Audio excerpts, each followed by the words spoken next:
Long ago, before iron reached the shores of the Red Plains, before maps divided kingdoms, there lived two villages with the same sun above their heads, but two different hearts beneath their ribs: sunrise and sunset. Their lands met at the dry riverbed of Olun, a stretch of cracked soil that remembered every hoof print, every boot step, every drop of spilled blood. For generations, the villages had traded salt and grain, exchanged songs at moon festivals, and shared marriages that brought laughter across fields.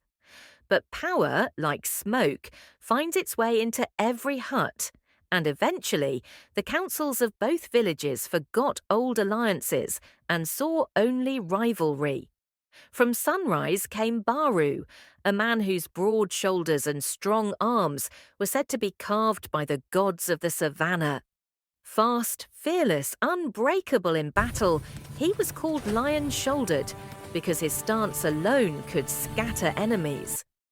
Baru believed strength was the law of the world. To him, a warrior existed to prove superiority.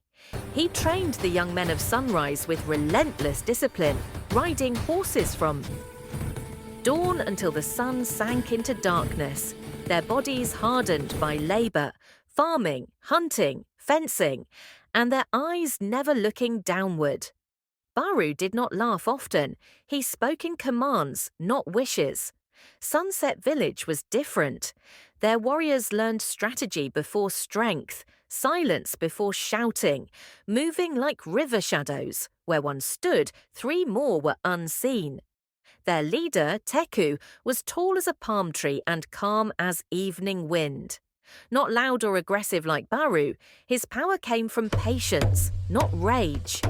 Many thought him cold, but the truth was simpler.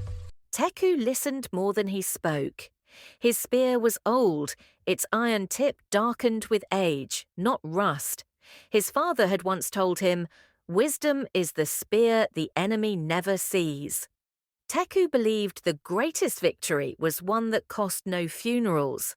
But Sunset's elders, old men who remembered ancient feuds, did not share his restraint and pushed him into battles he did not want because their pride burned hotter than any drought.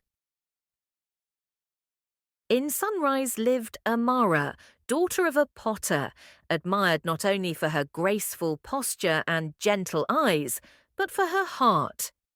When warriors collapsed from exhaustion or returned wounded, she tended to them, fetching herbs, washing blood-soaked cloth, and whispering comfort. Her voice softened even the fiercest men. Warriors who could face spears trembled before her questions. "Are you drinking enough water? Did you clean this bandage? Do you rest after victory, or do you sleep in fear of the next battle?" One afternoon, after a clash at the borders, Amara walked the battlefield to help the injured. The ground smelled of dust and sweat. She moved past Sunrise men and Sunset men alike, touching them with the same gentle hands. That was when Teku first saw her. He found her kneeling beside one of his warriors. She did not know his name. She did not need to. Her eyes held concern, not judgment. Teku approached, spear strapped to his back. "Why do you treat ours?" he asked. Amara dipped cloth into a clay bowl of water. "Because pain does not know villages," she replied. Her words struck Teku like an axe. He rode home deep in thought. As months passed, clashes grew deadlier. Young men from both villages grew restless, eager to prove themselves, encouraged by elders. For the first time in many seasons, the horses of Sunrise and Sunset were armoured with leather and bronze. The people of the plain said the war horns sounded like mourning mothers. Baru's confidence hardened. He believed Sunrise was destined to rule, and victories only fueled him. Teku fought in silence, his warriors disciplined, his defences clever.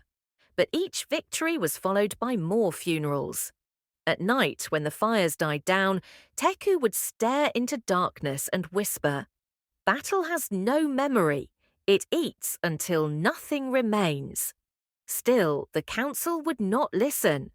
The greatest clash came at Olun, the cracked riverbed between the villages. On the day of battle, dust clouds rose before sunrise. Horses neighed nervously, sensing the storm of men's anger. Baru rode forth at the head of sunrise, mane tied with golden cloth, spear raised high. Teku advanced at the head of sunset, face calm, spear lowered. Warriors shouted.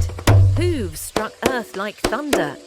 Just as the commanders charged, a figure stepped forward. Amara, barefoot, carrying no weapon, only a clay pot filled with water from the deep village well. The warriors reined their horses in disbelief. Baru's nostrils flared. Teku's jaw tightened. Amara lifted the pot high and shouted, "You fight for the same land. Its rains feed your crops. Its rivers wash your children. Will you break the earth for pride?" Silence pressed onto the battlefield. Amara tilted the pot. A stream of water fell onto the cracked soil. The earth drank. The warriors wept. Men who had trained their whole lives to kill each other lowered their spears, ashamed. Baru dismounted first, sinking to one knee, not in defeat, but in realization. Teku followed, setting his grey spear on the ground. The line of warriors broke, horses turned away. The riverbed did not run with blood that day. Under the shade of a great baobab, elders and warriors from both lands gathered. There were arguments, tears and silence, but not a single blade was drawn. A new agreement was born. Sunrise would share horse breeders, riders and hunters. Sunset would share earth knowledge, planting methods and water storage systems. The cracked riverbed of Olun would no longer be a battleground. It would become a marketplace, open to both villages. Baru and Teku, once enemies, became guardians of the treaty, standing together at festivals as reminders that even giants can kneel before wisdom. Amara lived to see generations of children from both villages race each other along the once scarred riverbed. No war cries, only laughter. Some said the river slowly returned to Olun because the earth itself understood the peace. And so the plains learned this truth. Strength may win battles, but compassion ends wars.